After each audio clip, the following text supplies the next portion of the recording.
Hello,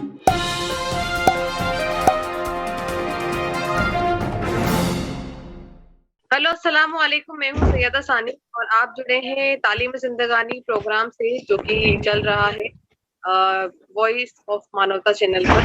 तो मैं आज बात करने जा रही हूँ कोविड-19 पर। जैसे कि वापस लॉकडाउन इंडिया में लग रहा है और अब मैं सवाल करूंगी आशा चंद्रा जी से। मैम, आप बताइए, आप कहाँ से बिलोंग करते हैं और आपका नाम?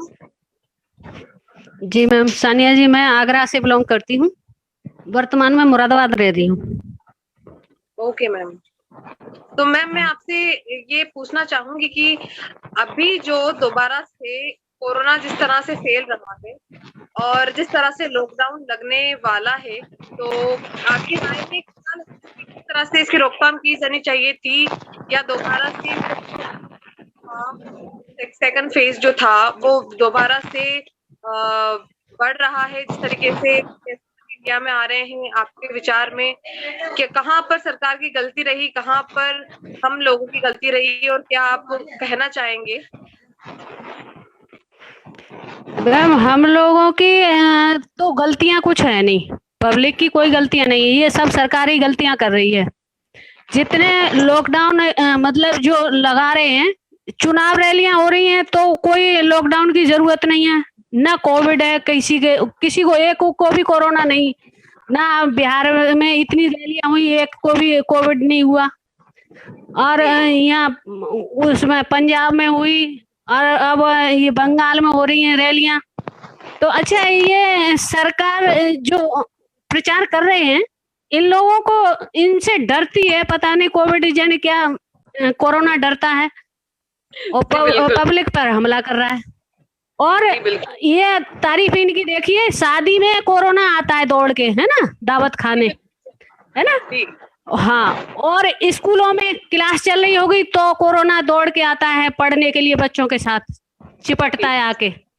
और जब रैलियां चलती हैं वहां से दूर रहता है, इनसे, बीजेपी वालों से बिल्कुल अलग खड़ा रहता है। वो कहता है कि साहब आप अपना काम कीजिए, सरकार बनाओ, कुछ भी करो, हाँ हम खड़े हैं, हाँ हम खड़े हैं। हाँ, उनके लिए कोरोना नहीं है। मेरी तो समझ में नहीं आती है। और कहीं कहीं संडे और सैटरडे में लॉकडाउन लगा देते हैं। अब ये बताइए, 5-6 दिन तो मतलब वो बिल्कुल ताले में रहता है ना। और सैटरडे और संडे को घूमने निकलता है तो वो लॉकडाउन लगा देते हैं। हमारी तो समझ में ही नहीं आती। हमारी तो सर के ऊपर से सारी बातें जा रही हैं, हमारी कोई समझ में नहीं आ रही है, बुद्धि काम ही नहीं कर रही है हमारी तो। नहीं मैम, अभी अभी अभी रिसेंटली ऐसा हुआ है कि नाइट कर्फ्यू लगाया गया है। मतलब क्या ये कर्फ्यू नाइट में जब लोग अपने घरों में चले जाते हैं? हाँ, नाइट में इसलिए लगाया है, नाइट में प्रचार नहीं होता है ना, दिन में होता है। तो नाइट में इसलिए कर रहे हैं। नाइट में वैसे भी कौन निकलता है, नाइट में कोई नहीं निकलता जी। ये तो मूर्ख हैं। हाँ, हमें तो इनकी वो समझ में ही नहीं आ रही है, क्या क्रोनोलॉजी है इन लोगों की। जी बिल्कुल। चलिए हम बात करते हैं कुलदीप जी बेदी से। कुलदीप जी बेदी, आप कहाँ से बिलोंग करते हैं? सर, आपकी आवाज नहीं आ पा रही है। हेलो, मैं सोनीपत हरियाणा से हूँ। हेलो। ओके, आप हरियाणा से हैं। ओके, तो वहां पर क्या हाल है कोरोना? देखिए, जितनी भी टेस्टिंग होती है उसमें कोरोना पॉजिटिव आते हैं और उनको आइसोलेट किया जाता है घरों में या जी।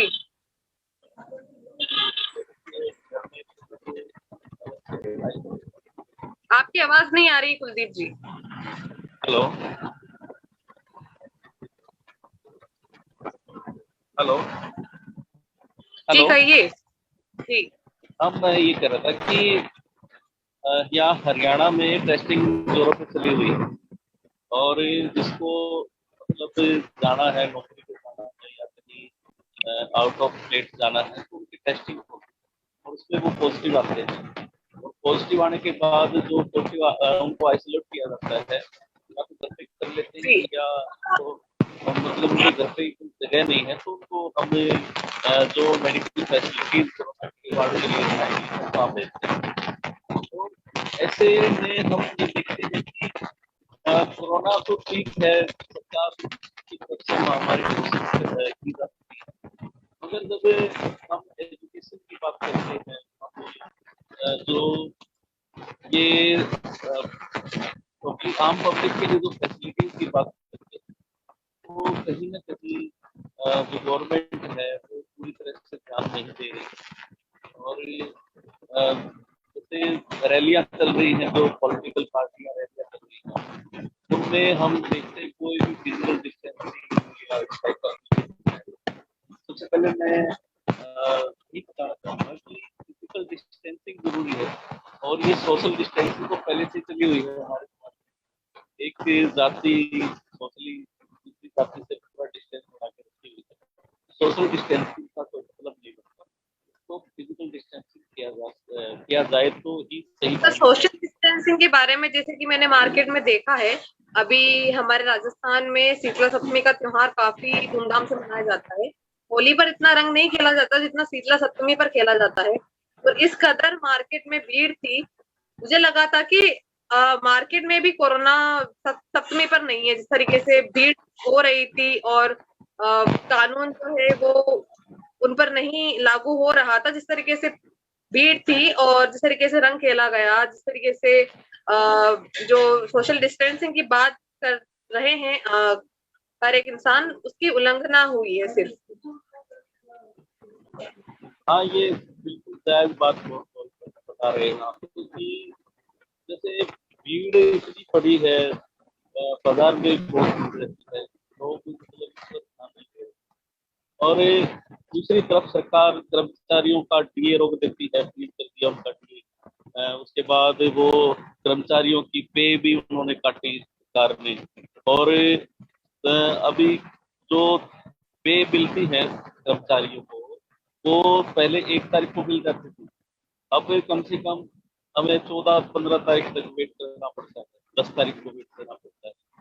तो बहुत प्रॉब्लम हुई है, और लोगों के सिविल भी खराब हुए हैं जो लोन लेते हैं, कर्मचारी अपनी मकान बनाने के लिए खराब फ्यूचर में वो कोई भी जी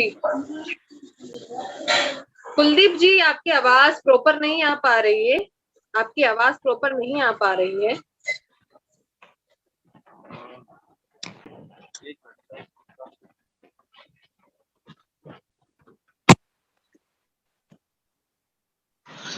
अब आई है? हाँ जी, बिल्कुल। हाँ, तो मैं यही कहना चाहता हूँ कि सरकार ने मतलब जो भी किया है ठीक है, मगर जो कर्मचारी फ्रंट लाइन पे काम कर रहे हैं, जो हेल्थ वर्कर्स हैं, उनके साथ कितनी प्रॉब्लम खड़ी हुई है ये भी हमें देखना होगा। ये मजदूरों की और दूसरे लोगों की तो बात ही मतलब आप ना ही करो तो ठीक रहेगा, क्योंकि सबको पता है उनके साथ क्या हुआ है। मगर जो कर्मचारी जो फ्रंट लाइन पे और हेल्थ वर्कर हैं जो वो काम कर रहे हैं, वो अपनी जान को जोखिम में डाल के, जिस तरह से बताया जा रहा है कि ये इतनी बड़ी खतरनाक बीमारी है, महामारी है, और दूसरा उनके साथ अत्याचार और हुआ है कि उनका सिविल खराब हो रहा है कर्मचारियों का, क्योंकि जो वेतन है वो समय पर नहीं मिल रहा, और समय पे वेतन नहीं मिलेगा तो जो उन्होंने लोन लिए हुए हैं बैंकों से, तो वहां उनका बाउंस चार्ज लगते हैं। बिल्कुल मतलब एक लूट मची हुई है वहां भी, मतलब इतना बुरा हाल है कि लोगों का सिविल बिल्कुल खराब हो चुका है, और फ्यूचर में वो फाइनेंशियल हेल्प नहीं ले पाएंगे बैंकों से, ऐसा मतलब मेरे कहने का ये मतलब है कि सरकार ठीक है, लोग लगाती है, और उसमें मतलब वो पूरे रूल रेगुलेशन भी लागू होने चाहिए। और दूसरा ये कि जो फ्रंट लाइन पे और जो भी मतलब हेल्थ वर्कर्स काम कर रहे हैं, उनको भी कुछ फैसिलिटी दी जाए, जो वेतन है वो समय पर दिया जाए, क्योंकि जनता ने दिल खोल के मतलब कोरोना महामारी से लड़ने के लिए सरकार के पास इतना बजट, इतना दान किया है, इतना डोनेशन दिया है कि वो कम से कम जो कर्मचारी काम कर रहे हैं, कोरोना महामारी से लड़ रहे हैं, तो कम से कम उनको तो मतलब टाइम पे तनख्वाह तो दे सकती है, और जो बेरोजगार हुए हैं उनको भी बेरोजगारी भत्ता दे सकती है। और दूसरा एक इसकी आड़ में निजीकरण किया जा रहा है, प्राइवेटाइजेशन के ऊपर जोर दे रही है सरकार, जबकि भारतीय संविधान में साफ साफ लिखा हुआ है कि आप जो सरकार की जिम्मेदारी है लोकतंत्र में, उसमें स्वास्थ्य, शिक्षा और भारी उद्योगों को वो अपने अंडर में लेके काम करेगी सरकार। मगर यहाँ उल्टा हो रहा है, यहाँ स्वास्थ्य की जो सुविधाएं हैं उसको प्राइवेट किया जा रहा है। संविधान में ये काफी चेंजेस करने की कोशिश कर रहे हैं, जैसे कि प्राइवेटाइजेशन कर रहे हैं ये लोग। देखिए, यहाँ प्राइवेटाइजेशन है, ये मानते हैं कि भाई WTO या दूसरे जो वर्ल्ड लेवल पे जितने और ट्रेड ऑर्गेनाइजेशन है उनका दबाव है इंडिया पे, मगर इंडिया इतना सक्षम है कि वो उनका दबाव झेलने की उनको जरूरत नहीं है। इंडिया में हर चीज बन सकती है, हर साधन संपन्न लोग हैं, और यहाँ पे आप सुई से लेके बड़े बड़े जहाज, रॉकेट, परमाणु बम कुछ भी बना सकते हैं, तो हम आत्मनिर्भर हो सकते हैं। मगर उसकी शर्त है, वो शर्त ये है कि कॉन्स्टिट्यूशन में लिखा हुआ है कि आपका स्वास्थ्य, शिक्षा और रोजगार, वो सारी की सारी जो चीजें हैं वो सरकार को मुहैया करवानी पड़ेगी। और इसका उलट काम किया जा रहा है। इसका उलट क्या है, आप देखते हैं कि LPG को लागू किया जा रहा है 1991 से, बिल्कुल LPG यानी लिबरलाइजेशन, प्राइवेटाइजेशन, ग्लोबलाइजेशन को लागू किया जा रहा है विकास के नाम पे। अगर हम देखें तो सरकारी जो कर्मचारी हैं वो लोग कहते हैं कि ये काम नहीं करते। अब जो सरकारी कर्मचारी हैं उन्होंने तो काम किया है। अभी जितने टीचर्स थे वो सारे सरकारी थे, तो फ्रंट लाइन पे काम कर रहे थे। जो कोरोना वार्ड में अपनी जान पे खेल के जो काम किया वो कौन है? वो सरकारी कर्मचारी तो थे। अभी सरकारी हॉस्पिटल में खुले थे, प्राइवेट हॉस्पिटल तो बंद करके भाग गए थे। और इनके तथाकथित जो देवालय हैं, फलाना ढकड़ा जितने भी हैं, वो सब बंद पड़े थे, किसी ने किसी की हेल्प नहीं की। जी बिल्कुल, वो ये सरकारी कर्मचारी तो हैं। प्राइवेटेशन तो इसलिए किया जा रहा है ना, आरक्षण खत्म करने के लिए। देखिए, आरक्षण भी एक लोगों के अंदर एक गलत फहमी है कि आरक्षण क्या आरक्षण है? कुछ भी आरक्षण नहीं है, आरक्षण तो है ही नहीं। ये रिप्रेजेंटेशन का मामला है, हिस्सेदारी का मामला कुछ भी नहीं है, फिर भी पेट में दर्द है। हाँ, और पूरा ये भी हिस्सेदारी भी पूरी नहीं दी जा रही, यानी यहाँ भी हकमारी है। हम तो इसको हकमारी ही बोलेंगे। रिजर्वेशन रिप्रेजेंटेशन का मामला है, हिस्सेदारी पूरी देनी चाहिए, मगर पूरी हिस्सेदारी नहीं दी जा रही। जब ऐसी पॉलिसियां लेके आ रहे हैं सरकार, चाहे कोई भी, चाहे कांग्रेस हो, चाहे बीजेपी, कोई भी सरकार हो, वो सारी ऐसी पॉलिसी लेके आती है जिससे कि जो हिस्सेदारी है वो कम से कम मिले इन लोगों को। अब प्राइवेटाइजेशन होगा तो उसमें क्या हिस्सेदारी मिलेगी? कुछ भी हिस्सेदारी नहीं मिलेगी। पहले से बदतर हालत हो चुकी है, जिनको हम रिजर्व कैटेगरी बोलते हैं, उन लोगों की बिल्कुल पहले से ज्यादा बदतर हालत हो चुकी है। कहते हैं कंपटीशन, किसका कंपटीशन करें? नीट में अगर आप 0 मार्क्स लेके आओगे, आपके पास पैसे हैं, तो आप अपने बच्चे को पैसे के दम पे किसी भी बढ़िया कॉलेज में एडमिशन दिला सकते हैं। और आपके बच्चे को नीट में अच्छे मार्क्स आते हैं, तो आपके पास पैसे नहीं है, तो आप उस बच्चे को आप मेडिकल कॉलेज में एडमिशन नहीं दिला पाते। दूसरा, मेडिकल कॉलेजेस में जो ओबीसी है, हमारा जो सामाजिक और शैक्षणिक रूप से पिछड़ा जो समाज है, उसके जो बच्चे हैं उनको वहां एडमिशन नहीं मिल रहा। ओबीसी को वहां क्रीमी लेयर लगा दी है, और क्रीमी लेयर इतनी खतरनाक है, 10% जो जिनको ओपन कैटेगरी से जो लोग आए हैं, 10% जिनको इकोनॉमिकली वीकर सेक्शन बोला जाता है, उनकी जो तनख्वाह है, उनके जो पैसे हैं, उनकी जो आमदनी है, अगर उनकी 8 लाख है और 8 लाख से 1 रुपया ऊपर है तो वो अमीर हो जाते हैं। चलो ठीक है, वो 8 लाख से 1 रुपया ऊपर उनका हो जाता है, उनके ऊपर क्रीमी लेयर लग जाती है, तो वो अमीर हो गए। अब ओबीसी की बात करते हैं। ओबीसी का जो इनकम है वो 6 लाख से 1 रुपया होते ही वो अमीर हो जाते हैं। जनरल कैटेगरी के 8 लाख रुपए, उनके 6 लाख रुपए। और एससी यानी शेड्यूल कास्ट का दौर भी बुरा हाल है, वहां पे आपके ऊपर 2.5 लाख रुपए से 1 रुपया भी ऊपर हो जाता है तो आप जो सुविधाएं मिलती हैं, स्टाइफंड वगैरह जो मिलता है, उसके हकदार नहीं होगे।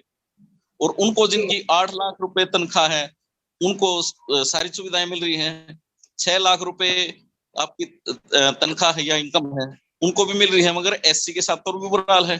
2.5 लाख से 1 रुपए ऊपर होते हैं आप अमीर हो गए। ये क्या कहाँ का सिस्टम है? क्या कॉन्स्टिट्यूशन में ये लिखा है? कॉन्स्टिट्यूशन में कहीं भी ये नहीं लिखा कि आप रिजर्व कैटेगरी से मतलब कम पैसे लेंगे या उनको उनके ऊपर क्रीमी लेयर लगा सकेंगे। ये कोई मामला नहीं है। सरकार की जिम्मेदारी है उसको पूरा करने की। अगर वो पूरा करती है तो वो संविधान के अनुरूप है, नहीं करती है तो संविधान से गद्दारी है। ओके, अब मैं आपकी बात काटकर थोड़ा राम कुमार जी से बात करना चाहूंगी। राम कुमार जी, आप बताएंगे आप कहाँ से बिलोंग करते हैं और आपका कोविड-19 के अभी के दौर के बारे में क्या राय है? जी शुक्रिया, अस्सलाम वालेकुम। मैं राम कुमार बौद्ध, मैं यूपी चंदौली इंडिया से हूँ। अभी मैं फिलहाल में सऊदी अरबिया में रहता हूँ, तकरीबन 2 साल हो गया। आज जो दौर है कोविड-19, एक सूझी समझी एक चाल है जिसके तहत जनता को परेशान किया जा रहा है। तभी कोरोना क्या है? कोरोना एक नॉर्मल खांसी जुकाम बुखार ये तो पहले से ही चला रहा है, लेकिन जो अपने भारत देश का जो कंडीशन है उसमें तो बहुत ज्यादा कोरोना मरीज निकाल दिए जाते हैं जानबूझ कर कि थोड़ा सा खांसी हुआ जुकाम हुआ तुरंत कोरोना हो गया। फालतू का पैसा ऐंठने के लिए मतलब कोरोना कहाँ आता है? सिर्फ गरीब के मकानों में, गरीबों के शिक्षा पे, बेरोजगारी में कोरोना है। और कहीं अमीरों के घर में या अमीरों के रोजगार में एक सब कोरोना नहीं है। और फिर एक आता है राजनीति, जो अभी अभी चल रहा है ना, मीटिंग चल रहा है असम में, कहीं भी बिहार में, सब जगह चुनाव माहौल है तो उसमें कोरोना नहीं है। यदि आम आदमी यदि बेरोजगार है, वो कोई 10-20 घंटे काम करके 5-6 हजार महीने का वेतन जो कमा रहा है, उसमें उसको कोरोना है। उसमें लॉकडाउन लगा दे रहे हैं सब कि आदमी बहुत लाचार हो चुका है इस समय, जनता बहुत भूखी है। सरकार इतना जुल्म कर रही है कि कोई बर्दाश्त नहीं कर सकता है इसको। अभी फिलहाल में एक मैं स्टोरी बताने जा रहा हूँ एक व्यक्ति के, जो कि साउथ अफ्रीका से थे। उन्होंने कोविड-19 का टेस्ट करवा कर वो दुबई आए। ठीक, उन्होंने फिर दुबई में भी टेस्ट करवाया, वहां भी उनका मतलब निगेटिव आया। फिर वो डायरेक्ट इंडिया पहुंचते हैं तो वहाँ के जो निरक्षर लोग हैं कोविड के लिए, तो उन्होंने एयरपोर्ट से उनको मतलब क्या बोलते हैं रिसीव किया और उनका पासपोर्ट सब कुछ जो जो सामान होता है आईडी के तौर पे वो रख लेते हैं और उनको आग्रह करते हैं कि आपको क्वारंटीन होना पड़ेगा, तब आपको घर जाने दिया जाएगा, वरना नहीं दिया जाएगा। तो उन्होंने कहा कि सर मैं तो साउथ अफ्रीका से और दुबई में मैंने टेस्ट किया, आप भी टेस्ट कर लो, मुझे कोई एतराज नहीं है, ये नियम है तो मैं फॉलो करूंगा नियम को। लेकिन आप बोल रहे हैं क्वारंटीन के लिए, तो मेरे पास टाइम नहीं है, आप टेस्ट कर लीजिए। तो वहाँ के लोग मतलब ऐसा नहीं करते हैं। सरकार माने कि थोड़ा एक निकम्मी है। बात आती है कि क्वारंटीन कहाँ हो, तो वहाँ एक पास ही में एक होटल है, उसका सेटिंग होता है और उसमें कानून क्या बोलते हैं पासपोर्ट और सब कुछ उसका आईडी होटल के मैनेजर होता है वो लेता है। और गवर्नमेंट को ऐसा मतलब नहीं दिया जाता है कि आप बिना यहाँ से अब जाओ, पहले आप होटल में जाओ, फिर होटल मैनेजर से कन्वेंस करो कि आप क्या करोगे क्या नहीं करोगे। होटल मैनेजर तय करेगा, सरकार नहीं तय करेगी उसको। तो वो वहाँ बंदा जाता है होटल में, बोलता है कि मैं क्वारंटीन नहीं होना चाहता हूँ। तो वहाँ के मैनेजर बोलते हैं कि आप नहीं होना चाहते हैं, ठीक है, लेकिन आपको 10,000 आपको देना पड़ेगा, तब आप जा सकते हैं घर पे। तो स्थिति यहाँ तक आ गई है कि घूस लिया जा रहा है बंदों से, जो बेचारे कहीं से भी आ रहे हैं, या फिर कोई भी दवा करवा रहा है, या उसका टेस्ट लिया जा रहा है। फालतू का पैसा ऐंठने के लिए होटल मैनेजर, होटल का एक अरेंज किया गया है सीधे एयरपोर्ट टू होटल। आप घर नहीं जा सकते हो बिना पे किए, आप कहीं भी नहीं जा सकते हो। यदि आपके पास बैलेंस है तो दो, नहीं तो आपको क्वारंटीन होना पड़ेगा, घर से रुपया मंगाना पड़ेगा, तब आपको घर जाना दिया जाएगा। ऐसा मैं अभी घर जाने वाला हूँ, अब मेरे को समाचार मिल रहा है, तो हम तो बहुत डर रहे हैं कि यार हम जाएंगे घर पे ना, तो पहले ही यहाँ लखनऊ हमके रोक लिया सब, हमारे लगे 15 एक दिन रुपया नहीं थे। क्वारंटीन होना पड़ेगा। हाँ, हम बहुत मतलब, अब 20,000 रुपया कहाँ से लाएंगे। अभी हमारे एक मित्र हैं, तो वो गए थे मुंबई, उन्होंने 22,000 रूम का किराया सब कुछ दिया। एक हफ्ता के लिए क्वारंटीन थे, फिर बाद में वो घर पे गए। उन्होंने हमको समाचार दिया, हमने कहा आपने बहुत बढ़िया समाचार दिया, धन्यवाद, लेकिन हम तो बहुत डरा रहे हैं, अभी नहीं जाए। अपने भारत में इतना लाचारी चला था कोविड-19 के चक्कर में, सरकार चुतिया बनी ले जनता के, और जनता बेचारे क्या करें, लाचार है, वो कुछ करबे न करिए, सरकार है फालतू। और सरकार कोई का मानते ना है, पुलिस कोई का सुनत ना है कि कोविड में पुलिस किसी का कोई भी हेल्प करे या नहीं करे। तो बात तो खैर डॉक्टर डॉक्टर की बात करें तो डॉक्टर ने भी कोविड को एक नॉर्मल एक खांसी जुकाम के तहत इसको अप्रूवल किया है कि कोई मतलब खतरे की बात नहीं है। एक डॉक्टर ने भी ऐसा ऐलान किया था कि यदि कोई भी बंदा या कोई भी डॉक्टर कोविड को प्रूव कर देता है, तो मैं उसको 1 लाख या 3 लाख के करीब मैं उसको इनाम दूंगा। तो ऐसे ओके, ऐसे शुक्रिया बहुत। आपका। मैं अब अगला सवाल पूछना चाहूंगी जगदीश जी से। जगदीश जी, मैं आपसे सवाल पूछना चाहूंगी कि आप पहले बताइए आप बिलोंग कहाँ से करते हैं, और जो कोविड वैक्सीन चल रही है आजकल उसके बारे में आपका क्या विचार है? सबसे पहले तो आप सभी जो होस्ट जुड़े हुए हैं, मैं लेट में आपके इस प्रोग्राम में जुड़ा हूं। आप सभी लोगों को जय भीम, वाहेगुरु जी का खालसा, वाहेगुरु जी के फतेह। जय भीम, जय भीम। जैसा कि अभी मैं चर्चा में सुन रहा था राम कुमार जी का और आशा जी का, तो एक तरीके से जो ये कोविड-19 का जो रूल रेगुलेशन है, इसको लेकर अलग अलग राज्यों में अलग अलग सर्कुलेशन जारी किए गए हैं। मैं छत्तीसगढ़ से बिलोंग करता हूं, और छत्तीसगढ़ में भी कोरोना की ये जो सिंड्रोम है, ये लगातार बढ़ते जा रहा है। हालांकि हमारे छत्तीसगढ़ में ज्यादा कोरोना से मरने की जो ग्रोथ है वो कम है, लेकिन फिर भी इस बार इस जो गर्मी में है काफी बढ़ी हुई है, और लोगों की मौत भी हुई है। इसको इसको लेकर कि हर जिले में अलग अलग क्वारंटीन का और इसकी व्यवस्था की गई है। अगर कोई बाहरी जिले से या बाहरी प्रांत से या दूसरे सिटी से या बाहर से विदेशों से आता है, तो उसको क्वारंटीन पे उसको रखना ही पड़ेगा। दूसरा ये है कि अभी ये कोरोना का वैक्सीन अब मेरे ख्याल से आ गया है, तो उसको भी स्वास्थ्य विभाग की ओर से लोगों को लगाया जा रहा है, और लगातार जन जागरूकता की प्रशासन के द्वारा, शासन के द्वारा की जा रही है। लेकिन अब शुरू में पिछले साल जो लॉकडाउन लगाया गया था पूरी तरीके से पूरे भारत में, और जिससे जो आम जनता है, जो भारत का जो मजदूर वर्ग है, या जो रोज कमा रहे रोज खाने वाले लोग हैं, इनको फिर से अब ये डर सता रहा है कि पिछले साल जैसे पूरी तरीके से अगर लॉकडाउन कर दिया जाता है, तो ये जो भारत के मूल निवासी समाज के जो लोग हैं, उनके ऊपर में बहुत बड़ी संकट आ सकती है। जैसा कि राम कुमार जी ने कहा कि ये फॉरेन में रहते हैं और उनको यहाँ आने पे डर लग रही है, वैसे बहुत सारे जो जी लोग हैं जो देश में विदेशों में रहते हैं उनके लिए ये समस्या तो है ही, क्योंकि बाहर से जो आएंगे उनके लिए तो शासन सख्त निर्देश भी किया हुआ है कि आप विदेशों से ले, क्योंकि ये बीमारी ही चाइना से आई हुई है, और लोगों में इतना डर पैदा कर दिया गया था, और ये डर अब लोगों के दिलो दिमाग से निकल रहा है। अब लोगों को उतनी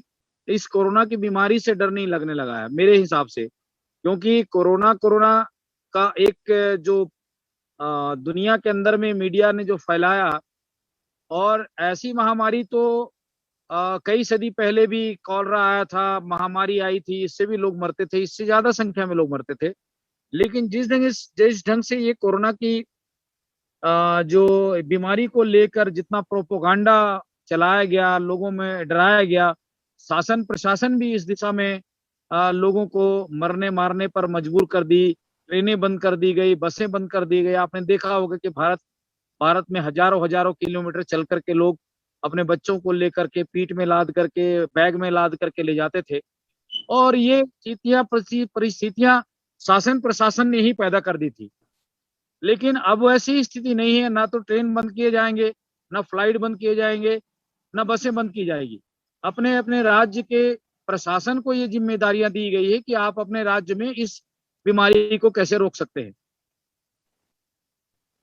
जी, एक बात हेलो। मैं कहना चाहूंगा। हेलो सर, एक बात मैं कहना चाहूंगा कि ये जो आप बताया ना कि आप जो फॉरेन से आ रहे हैं इंडिया में, उनका अलग से व्यवस्था है, लेकिन इंडिया में जो कानून है वो बोलता है कि आप विदेश से आ रहे हो, कुछ भी टेस्ट करवा के आप निगेटिव हो तो आप डायरेक्ट घर जा सकते हो। सेल्फ डिटेल्स बस आप यहाँ इंडियन गवर्नमेंट को दो, आप घर डायरेक्ट जा। लेकिन जो होटल एयरपोर्ट सब मिले हुए हैं, मिली भगत है ना, यहाँ से प्रॉब्लम हो रही है कोविड के चक्कर में, कि आदमी को बहुत परेशानी हो रही है। अब किसके पास पैसा न रहे तो क्या करे, मजबूरी। बिल्कुल। हाँ, यहाँ तक है। तो मेरा यही पॉइंट था कि सरकार नहीं चाहती है कि आदमी को रोके। सरकार नहीं चाहती है। जब मैं बताते हैं ना कोरोना का जब बात चल रही है, तो सानिया जी का मेरे ख्याल में ऑफ है इस फिलहाल कैमरा। हम बताना चाहते हैं, सीधी बात करना चाहते हैं इसमें कि अगर ये कोरोना इतना डेंजर है तो मरने के बाद में लोगों के शरीर का पार्ट क्यों निकालते हैं? ये डॉक्टरों ने मानव तस्करी कर रहे हैं। और जिन डॉक्टरों की अगर इनकी कॉल रिकॉर्डिंग चेक की जाए, जो भी इनसे जो कोरोना स्टार्ट हुआ था उस वक्त की इनकी रिपोर्ट निकाली जाए कि उन्होंने क्या क्या बात की है, जो इनसे फोन करते थे या इनकी मीटिंग किस किस के साथ हुई हो, तो सारा सिस्टम सामने आ जाएगा। कोरोना कोई एक, मुझे ऐसा लग रहा है कि जो इसमें पूरे वर्ल्ड के अंदर जो एक नस्ल के आदमी है, जो मतलब भारत के अंदर भी रहते हैं, वो किस्म के आदमी हैं, इन्होंने मिलकर के गेम खेली है।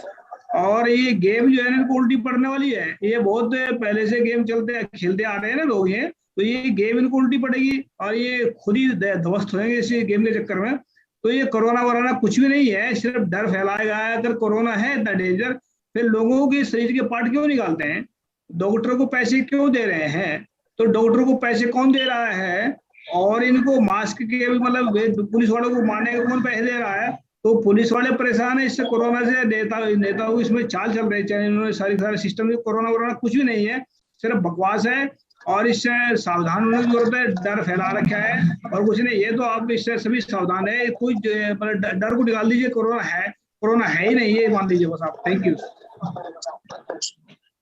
एक वीडियो हमने सर देखा था, उसमें ऐसा आया था कि इतने कोरोना मरीज हैं, वो हालांकि मर गए हैं, लेकिन वो परिवार को डोनेट नहीं किया जा रहा है। उनके बॉडी में पूरा अंदर से जो भी आर्गन है सब निकाल दिया गया है, खोखला सब कुछ टोटल।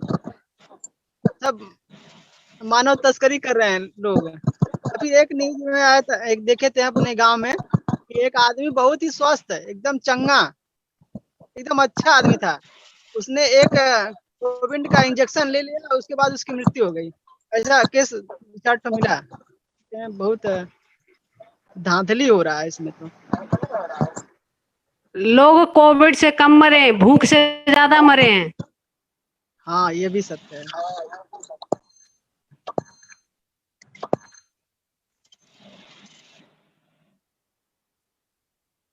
देखिए, कोविड-19 को लेकर जिस ढंग से भारत के अंदर में या विदेशों में या पूरे दुनिया के अंदर में इस महामारी को लेकर के जो डर फैलाया गया, ये डर जो है लोगों के अंदर में अब निकल चुका है। क्योंकि लोगों को मालूम है कि ये अगर इसकी तहकीकात में जाए तो वाकई में ये कोई बहुत बड़ी खतरनाक बीमारी के रूप में नहीं है।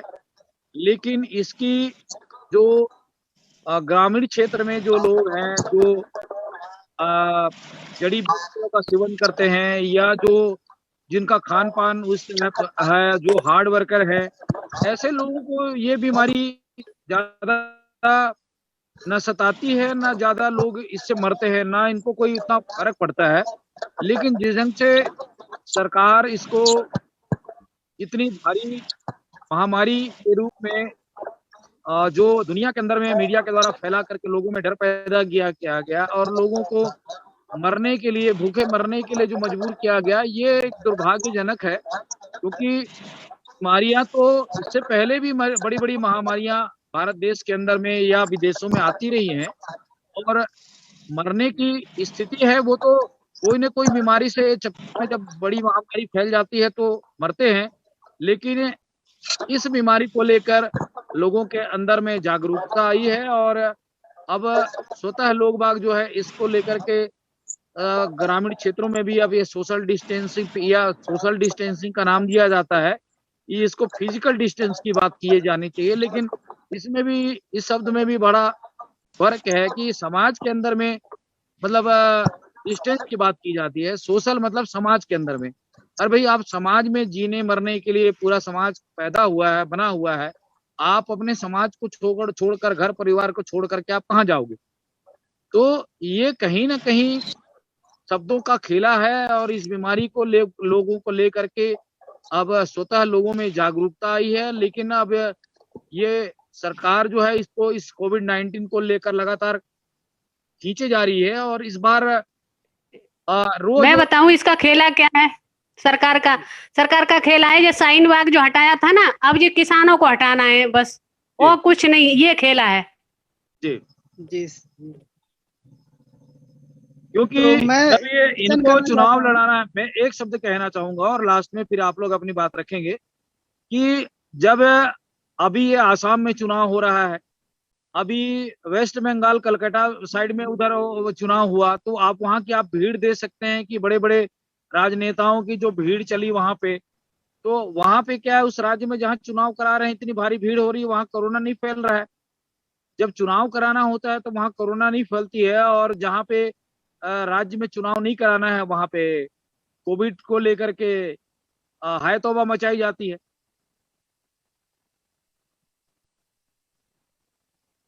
आशा जी। हाँ, अब ये जब मालूम था, राहुल गांधी जी ने कहा था कि बीमारी वहां फैली है, वह ट्रम्प नमस्ते ट्रम्प जो बुलाया था, बीमारी तो वहां से शुरुआत हुई, वैसे बीमारी अपने देश में आ नहीं सकती थी, लेकिन नमस्ते ट्रम्प ने, ये सब मोदी जी ने फैलाया था, जो भी फैलाया बवाल। लेकिन अब अफवाहें ज्यादा, और खास करके मीडिया ने ज्यादा अफवाह फैलाई, और बीमारी ना थी तो साइकोलॉजिकल लोगों को हो गई, मतलब बीमार पड़ने लगे, सर्दी बुखार जुकाम, वो कोविड नहीं था उनको, लेकिन भय से ज्यादा बीमार लोग पड़ने लगे, उन्हें और कोई परेशानी सताने लगी। तो ये भय फैला रहे हैं, अब इसलिए फैला रहे हैं, जैसे शाहीन बाग हटा दिया था, अब इन्हें ये किसान हटाने हैं, बस ये बात है, और कुछ नहीं है। सरकार इसलिए ये ज्यादा जोर दे रही है। आशा जी, भारत देश के अंदर में संविधान है, लोकतंत्र की बात की जाती है, लेकिन आज दिनों दिन लोकतंत्र की धज्जियां उड़ाई जा रही है।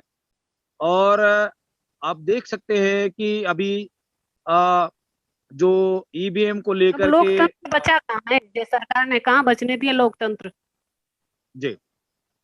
तो इसके लिए तो आम जनता को, भारत देश के लोगों को सामने आकर के इसका भी विरोध किया जाना चाहिए, क्योंकि जिस ढंग से मशीन से लोकतंत्र हावी हो चुका है, और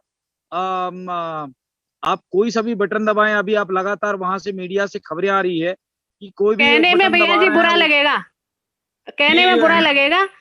अब वैसे राहुल गांधी है, मायावती है, अखिलेश है, अगर ये ऐसे में मुद्दा लेके बैठ सकते हैं किसानों के साथ, लेकिन इनकी फटी पड़ी है ना, कि इसलिए कि इन्हें फिर घेर लेगी वो सरकार, फिर ईडी सीडी सब लगा देगी इनके पीछे, इसलिए ये बिलों में नहीं, वो तो बताया, बिल्कुल सही बात है कि मतलब इसमें है ना, जो है ये तो जो जितने भी पार्लियामेंट तक पहुंचे हुए नेता हैं, ये तो करप्ट, चोर और अयाश करने वाले बंदे हैं, सब है।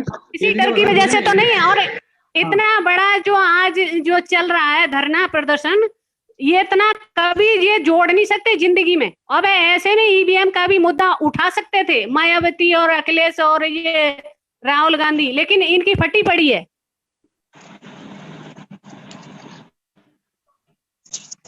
हाँ जी सर, मैं कुछ बात रखूंगा अपनी। देखिए, ये सारी की सारी समस्याएं हैं और इनके पीछे बहुत बड़ा कारण है जो हमें इतिहास में दिखाई देता है। अगर हमें आर्यों के आगमन की बात करें तो उससे पहले यहाँ पे गण व्यवस्था होती थी, महाजनपद होते थे और उस गण व्यवस्था के अंदर एक लोकतंत्र या गणतंत्र स्थापित था। मगर जैसे ही आर्यों का आगमन हुआ और इन आर्यों ने यहाँ के जो शासक थे, जो गणतंत्र व्यवस्था थी, उसको साम्राज्य में बदलना शुरू कर दिया। और साम्राज्यों में बदलने का मतलब है कि वहां सम्राट राज करने लगे और सम्राट भी ऐसे राज करने लगे जो एक खास वंश से जुड़े हुए थे और वो उसी वंश का या उसका बेटा, उसका पोता, ऐसे ही मतलब वो सिस्टम चलने लगा। अब आप देखते हैं चंद्रगुप्त मौर्य, नंद वंश खत्म हुआ, नंद वंश खत्म होने के पश्चात चंद्रगुप्त मौर्य का शासन आया और उनके जो दरबार में है, उनके दरबार में कौन लोग आते थे? यूनानी लोग। और यूनान प्योर आर्यन है। यूनानी जो लोग हैं वो आर्यंस की ही औलाद हैं, आर्यंस ही हैं वो। और वो आर्यन यहाँ के लोगों को मतलब एक शब्द है करिश्मा। करिश्मा शब्द जो है वो आपको किसी भी भाषा में नहीं मिलेगा, सिर्फ यूनानी भाषा में आपको वो शब्द मिलेगा। और वो करिश्मा शब्द यहाँ लेके आए और हमारे यहाँ जो राजा थे उनको करिश्माई राजा बोलने लगे और करिश्मा दिखाने लगे। और यहाँ पे जो वो दासियां लेके आए, गोरी गोरी दासियां लेके आए ईरान, इराक, ये मेसोपोटामिया जो वेस्ट कंट्रीज है वहां से, वेस्ट एरिया से ये दासियां लेके आए और हमारे राजाओं को सुपूर्द कर दी। और उनको मान ले 10 दासी लेके आए गोरी गोरी, तो उसको 10 गांव दे दिए। ऐसे उन्होंने मतलब यहाँ पे एक करप्शन, भ्रष्टाचार फैलाया। और मुंशी प्रेमचंद की एक किताब है नमक का दरोगा, एक कहानी है, उसमें लिखा हुआ है कि इस जब बात से पर भाई साहब मैं आपकी बात पे मैं बात थोड़ी मेरी बात सुनिए इसी बात पर। अभी कोई कम नहीं है। अभी जो आप, वही मैं बता रहा हूँ, आप इतिहास का मुआयना कीजिए। इतिहास के बाद आप कभी जितना भी लेके आ गए इसमें मतलब आप अभी चल रहा है, वही तो मैं, हाँ, अभी जो SC ST वही तो मैं भूल जाऊंगी, फिर मैं आपको बता रही हूँ। अभी जो सुप्रीमो है, सुप्रीमो कौन है आज भी? अभी आप ये देखिए सुप्रीमो कौन है। यहाँ समस्या सबसे बड़ी क्या है, जब शैतान और सुप्रीमो जो हम ये जो विदेश से जो लोग आए थे, वो हमारे जो शासक लोग उनके साथ मिलके उनको शासकों को सुप्रीमो बना देते थे। आज भी सुप्रीमो बना रहे हैं, ठीक है। और वो सुप्रीमो क्या करते हैं, तानाशाह बन जाते हैं। बाबा साहब अम्बेडकर ने भी ये बात लिखी है कि लोकतंत्र में नायक पूजा अंततः तानाशाही में तब्दील हो जाती है। और लोकतंत्र का और तानाशाह लोगों का तो जन्म जन्मांतर का दुश्मनी है उनकी। तो जहां तानाशाही होगी वहां लोकतंत्र स्थापित हो नहीं सकता। अब SC ST OBC और कन्वर्टेड लोगों के जो नेता हैं, लीडर्स हैं, उनकी पार्टियों के जो अध्यक्ष हैं, उन्हीं को सुप्रीमो बोला जाता है। आप अमित शाह को सुप्रीमो क्यों नहीं बोलते? आप जो मीडिया है वो उनको क्यों नहीं सुप्रीमो बोलती? ममता बनर्जी छोटी सी पार्टी की लीडर हैं, उनका वो अध्यक्ष है, उसको सुप्रीमो नहीं बोलते वो। मगर हाँ, SC ST OBC और कन्वर्टेड माइनॉरिटीज की जितनी भी पार्टियां हैं, जितने भी संगठन हैं, उनके लोगों को सुप्रीमो बोला जाता है। और सुप्रीमो का मतलब होता है पिग पॉलिटिक्स करने वाले, यानी तानाशाही लेता। तो आप की जो समस्या है वो ये है कि आप टीम में काम नहीं करते, आप लोकतांत्रिक टीम में काम नहीं करते। ये सबसे बड़ी समस्या है। हम वो बाबा साहब के उलट काम कर रहे हैं। बाबा साहब ने कहा कि भाई लोकतंत्र में नायक पूजा अंत में तानाशाही में तब्दील होती है, और हम यहाँ नायक पूजा कर रहे हैं। किसी को भी नायक बना देते हैं, उसके पीछे लग जाते हैं भीड़ की तरह, भेड़ बकरियों की तरह। क्या हम आज मानव के लेवल पे, आदमी के लेवल पे, जो वॉइस ऑफ मानवता का जो मेन लक्ष्य है, मानवता पैदा नहीं कर पाए हम अपने मूल निवासियों में। तो इनके अंदर मूल निवासियों में मानवता पैदा करने के लिए, इसको एक समाज बनाने के लिए इनके अंदर एक ग्रुप लीडरशिप की जरूरत है, एक टीम भावना की जरूरत है। वो हम पैदा कर नहीं रहे। ये समस्या खड़ी है और इस समस्या का निवारण सिर्फ और सिर्फ जो ग्रुप लीडरशिप है, लोकतांत्रिक जो प्रणाली जो संगठनों में आनी चाहिए, वो आनी जरूरी है। तब तक हम किसी भी समस्या का गुणगान गाते रहेंगे, उनको बढ़ाते रहेंगे, उसके कारण और निवारण के बारे में कभी नहीं सोच पाएंगे। अभी आप किसी भी पार्टी को ले कुलदीप सर, ये समस्या है आपसे और इसलिए ये लोग सत्ता में आते हैं। हमारे लोग बहुजन होते हुए भी हम सत्ता में नहीं आ पाते। क्यों नहीं आ पाते? क्योंकि एक पार्टी का लीडर है, उसको सुप्रीमो बना दिया। अब उस सुप्रीमो की जो जाति है उसी के लोग उसे अपना मानते हैं, दूसरी जाति के लोग उसको अपना लीडर नहीं मानते। क्यों नहीं मानते? उस पार्टी को भी अपना नहीं मानते। अब यहाँ ओम प्रकाश चौटाला है हमारे इंडियन नेशनल लोकदल के, वो भी मूल निवासी हैं। अब उसकी जो पार्टी है ना लो, उसको जाटों की पार्टी बोलते हैं। यहाँ मुलायम सिंह यादव है, वो यादवों की पार्टी हो गई है। पासवान की पार्टी है, जो चिराग पासवान अभी अध्यक्ष, यही तो ये लोग अपना इतिहास भूल चुके हैं। अभी इन लोगों को करना क्या है? इन लोगों को ये सब अपना इतिहास भूल चुके हैं। नहीं, इतिहास इनको एक गणतंत्र की स्थापना करनी है। सही मायने में मूल निवासी ही इस गणतंत्र को स्थापित कर सकते, मगर उसके लिए उनको इंसान बनना पड़ेगा, उनको समाज का निर्माण करना पड़ेगा। समाज का निर्माण ऐसे नहीं होता कि एक तानाशाह बन गया, उसके पीछे भीड़ लग गई, ऐसे नहीं होता। अब अंबेडकर जयंती आ रही है। बाबा साहब डॉक्टर अंबेडकर ने क्या कहा कि भाई जब आपके खिलाफ सब कुछ खड़ा हो जाएगा तो आपको केवल संगठन ही बचा पाएगा। और संगठन कौन सा होना चाहिए? संगठन किसी एक व्यक्ति विशेष का संगठन नहीं होना चाहिए, वो पूरे समाज का संगठन होना चाहिए। अब किसी भी संगठन पे देखिए उसी पे सुप्रीमो बैठे हुए हैं, तो वो सुप्रीमो का संगठन हुआ। कोई भी ऐसा संगठन नहीं है जिसको हम ये कह सके कि ये समाज का संगठन है। उसको बोलेंगे ये फलाने का संगठन है, ये उसका संगठन है, ये उसका संगठन है। ठीक है, ये खत्म करना पड़ेगा हमें इस चीजों को। ठीक है जी सर, जी सर, बिल्कुल बिल्कुल खत्म करना पड़ेगा। संगठन को एक आईना बनाना पड़ेगा, शीशा बनाना पड़ेगा। हेलो, एक बार अखिलेश ने चलो हिम्मत भी की, मतलब संगठन जोड़ने की, बहन जी को जोड़ा और फिर वो अलग हट गई। पता नहीं वो जाने कैसे उसमें वो में रहती है, समझ में नहीं आती है। एक तानाशाह दूसरे ताना नहीं, एक तानाशाह दूसरे ताना के साथ इकट्ठा नहीं हो सकता। वो अपने पर्सनल फायदे के लिए ही जुड़ सकता है, मगर वो सदा के लिए नहीं जुड़ सकता। वो टीम में काम नहीं कर सकते, लोकतंत्र में काम नहीं कर सकते। हाँ सर, आपका प्रश्न क्या है? हाँ सर, हम पूछ रहे हैं कि आज विशेष तौर पे विषय है कोविड-19, तो आपसे एक प्रश्न है कि ये कोविड-19 जो है राजनीतिक मुद्दा है क्या, या तो फिर इस पे गरीब वर्ग के लोगों को क्या लाभ है और अमीरों का इस पे लाभ है? आप कृपया अपनी दृष्टिकोण में बताएं, थोड़ा जानकारी मिले तो अच्छा रहे।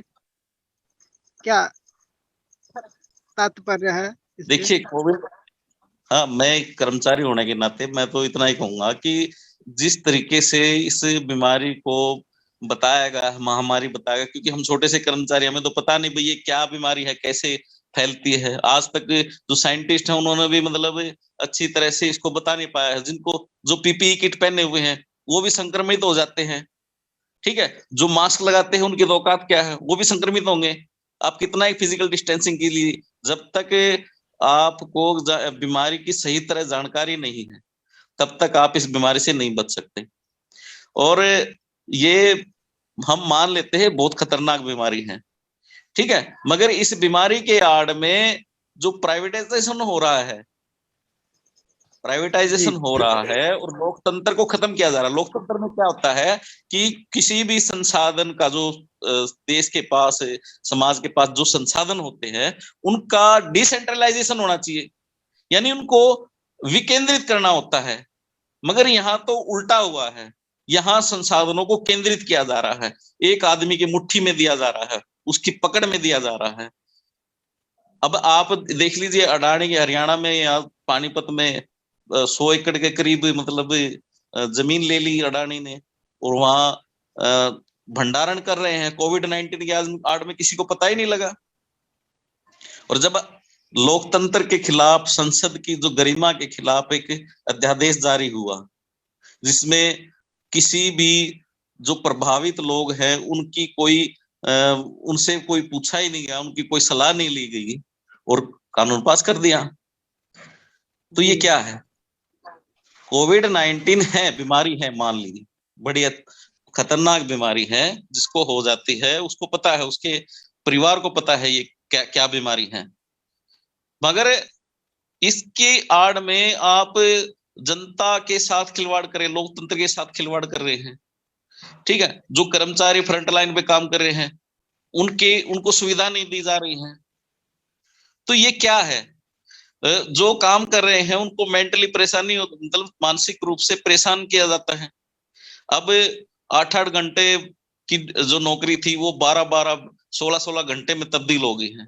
संडे को भी छुट्टी नहीं होती। अब ये देखिए आप, संडे को भी छुट्टी नहीं होती। तो हम परिवार को कितना टाइम दें, कैसे दें? जब हम बाहर से अंदर आते हैं तो डर रहता है कहीं हमारे बच्चों को ना दे। जब पीपीई किट में लोग नहीं बच रहे हैं, मास्क में और सैनिटाइजर लगाने से क्या बचेंगे, कैसे बचेंगे? तो ये कहीं ना कहीं मतलब महामारी तो है, मगर इसके पीछे जो गैर संवैधानिक कार्य किए जा रहे हैं उनका जिम्मेदार कौन होगा? उनको वो जी जरूर सर, इन समस्याओं से निपटने के लिए जनता को जागरूक होना पड़ेगा। और जनता को जागरूक होने के लिए जितनी भी पॉलिटिकल पार्टियां हैं उनको सत्ता नीति छोड़ के समाज नीति पे आना पड़ेगा, समाज में काम करना पड़ेगा। और जो भी लीडर हैं, जो विपक्ष है, कमजोर विपक्ष जिसको हम बोलते हैं, वो कमजोर नहीं है, मजबूत है। अगर वो एसी के कमरे छोड़ के सड़कों पे आ जाए, जनता की आवाज उठाए, तो जनता को सारी सुविधाएं मिलेंगी। और ये जो कोविड महामारी है इससे भी अच्छी तरह लड़ाई की जा सकती है। और जो ये घोटाले हो रहे हैं इनको भी रोका जा सकता है, मगर नियत नहीं है लोकतंत्र को बचाने की।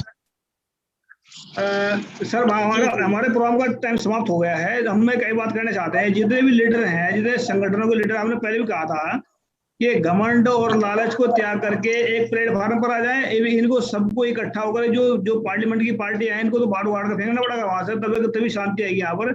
जब तक मूल निवासियों का या मतलब सिखों का या सच्चाई का राज कायम नहीं होता तब तक यहाँ पर ऐसे ही चलता रहेगा। तो ये जितनी पार्टियां हैं इनको तो खाड़ के बाहर फेंके। यहाँ पर नई जो पार्टी है, नई पार्टी का संगठन करके वहां पर अपने राज कायम करना पड़ेगा, तभी यहाँ शांति आ पाएगी। नहीं तो कभी भी नहीं आएगा। वो 10 मसले वो खड़े कर देते हैं। जी जगदीश से समाप्त करें। ये सॉल्यूशन है सर, लास्ट बता रहा हूँ। पार्टी कोई भी रहे, हमें कोई प्रॉब्लम नहीं है, मगर जो जनता है उसको संविधान के बारे में पता होना चाहिए, उसको अपनी वोट की पावर के बारे में पता होना चाहिए। जो काम हमें करवाना है संविधान के दायरे में करवाना चाहिए।